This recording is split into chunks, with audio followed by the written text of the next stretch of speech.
Kita lanjutkan kembali dialog bersama Direktur Utama PT Freeport Indonesia, Bapak Tony Wenas, terkait menjaga asa hilirisasi mineral di Indonesia.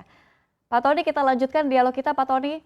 Pak Tony, bisa nggak sih Ya, Anda elaborasikan lagi begitu ya terkait smelter yang kedua ini, jika memang smelter kedua nantinya rampung, ini berapa besar kemampuan pemurnian bahan baku yang bisa dilakukan oleh Freeport Indonesia? jadi dengan rampungnya smelter kedua ini akan bisa menampung seluruh produk konsentrat yang dihasilkan oleh PT Freeport Indonesia. Itu jumlahnya total ya untuk smelter yang pertama yang sudah beroperasi itu akan bisa mengolah 1,3 juta ton konsentrat dan smelter kedua ini akan bisa mengolah 1,7 juta ton konsentrat setiap tahun. Jadi total 3 juta ton konsentrat bisa diolah dan dimurnikan di dalam negeri. Dan ini adalah seluruh hasil produksi PT FI.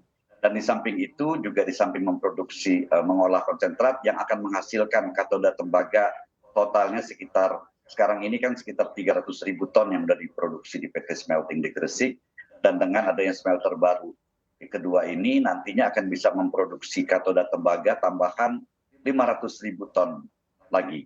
Dan di samping itu tentu ada produk yang akan dihasilkan dari precious metal refinery yang akan diproses atau dibangun bersamaan dengan smelter tembaga tersebut yang bisa mengelola atau memurnikan atau memproduksi emas sampai antara 35 sampai 50 ton emas per tahun.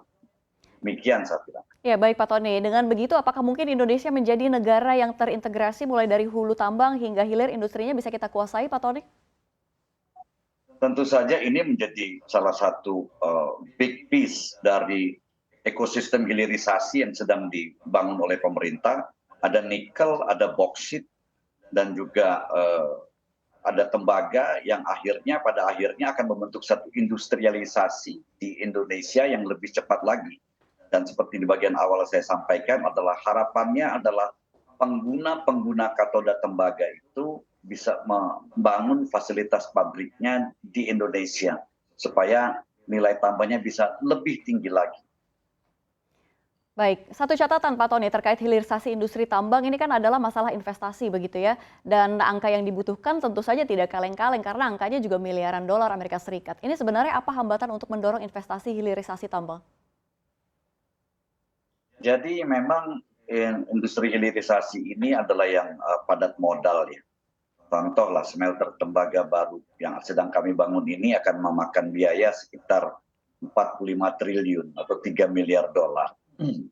Dan juga demikian halnya juga yang sedang dibangun chemical grade alumina atau smelter grade alumina dan juga smelter nikel lainnya ini miliaran dolar rata-rata. Tapi memang investasi besar, tapi kita sudah lihat kan sudah ada beberapa yang jalan, di Morowali sudah jalan, di Maluku Utara sudah jalan, di Kalimantan sedang dalam proses. Dan sekarang yang kami lakukan di sektor tembaga ini sedang dalam proses, dalam progres. Dan juga PT Aman Mineral juga sedang membangun smelter tembaga di Sumbawa.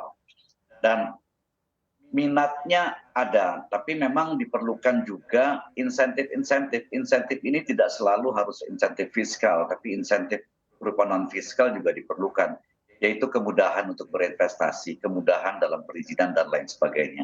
Pemerintah sekarang sudah banyak terobosan yang dilakukan dengan ditingkatkannya BKPM menjadi Kementerian Investasi, itu memotong banyak sekali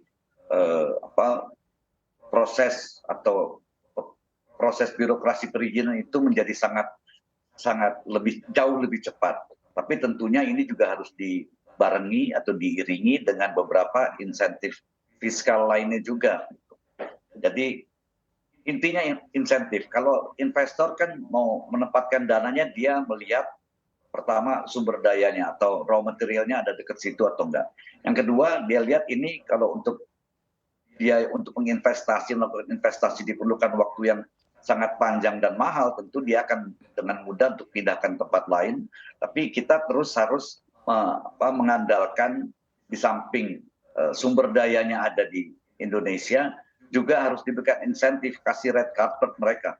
dan saya juga di Kadin Indonesia sebagai Wakil Ketua Umum Bidang Investasi juga bekerja sama dengan Kementerian Investasi bagaimana untuk bisa mendatangkan investasi khususnya di sektor hilirisasi pertambangan ini supaya bisa lebih banyak playernya ada di Indonesia.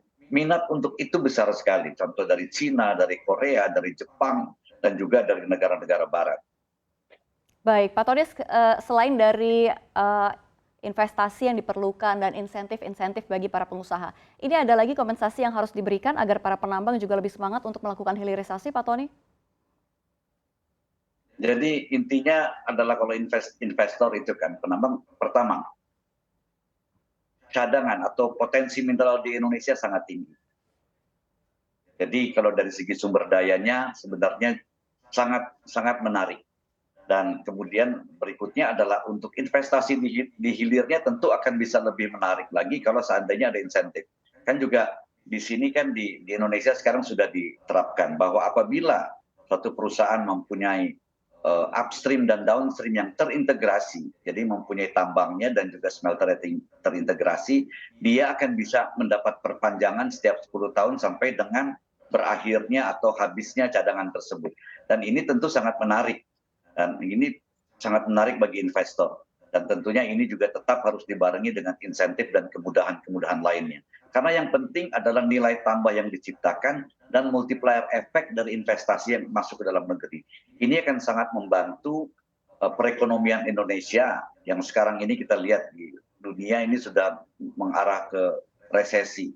Tapi apabila investasi terus bisa masuk ke Indonesia, tentu Indonesia bisa lebih lagi bersaing di level dunia, di mana bisa mengendalikan juga pertumbuhan, bisa mendapatkan pertumbuhan ekonomi yang lebih tinggi, inflasi yang bisa juga terjaga apabila ada foreign direct investment yang masuk ke Indonesia.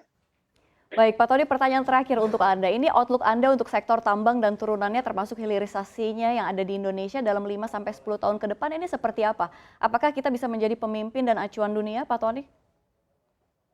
Dengan sumber daya yang ada, dengan program pemerintah percepatan, akselerasi investasi, dan juga memberikan insentif-insentif fiskal dan non-fiskal, saya sangat yakin Indonesia akan jadi pemain yang sangat diperhitungkan dalam dunia pertambangan di Indonesia, termasuk di hilirisasi itu sendiri.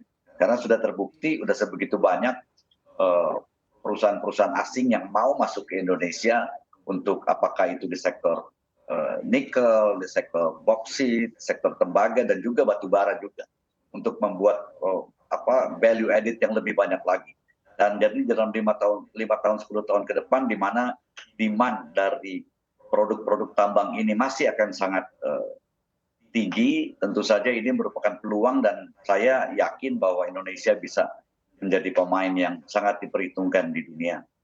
Demikian, Safira. Baik, kita harapkan demikian. Pak Tony, terima kasih atas waktu Anda di CNBC Indonesia. Sehat dan sukses selalu untuk Anda. Selamat sore.